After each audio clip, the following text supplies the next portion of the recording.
chose to go to hospital first just to find out and to make sure that all was okay. Of course, we were anticipating to go for our honeymoon. And so who wants to go to a honeymoon when they're unwell?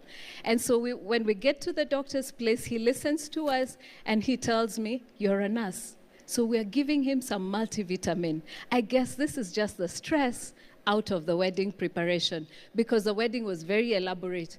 And so who am I? We give him multivitamin. And we decide to just take a little break outside town as we plan to leave the country. He was okay for the next few days, not exactly okay, but we chose not to travel because he wasn't getting better.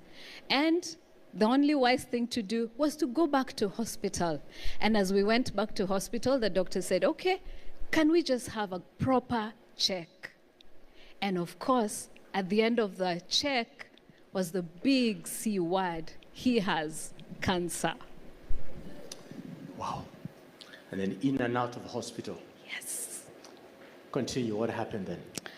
1.5 years of chemo and sickness wasn't easy. Of course, you're a new bride. Of course, you're a nurse. But this is not what you want for the person who's supposed to be your husband. And it wasn't easy because taking care of a patient and working at the same time, you cannot start asking for permission every single day. So I would go to work and leave him in the house or leave him in hospital and come back in the evening and pick him and go home. So this particular time he was quite unwell. And he had asked me to cook food and invite friends. I was singing in the choir, so he said, "Could you call your choir to just come and sing?" And they sang. What a beautiful afternoon. And as they left in the evening, he had lung cancer, so he wasn't breathing properly.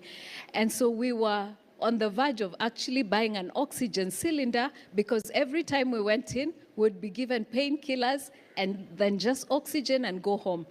And so I'm seated down on the floor and he's seated on the seat. And every so often I would wake up and check on him and he'd say,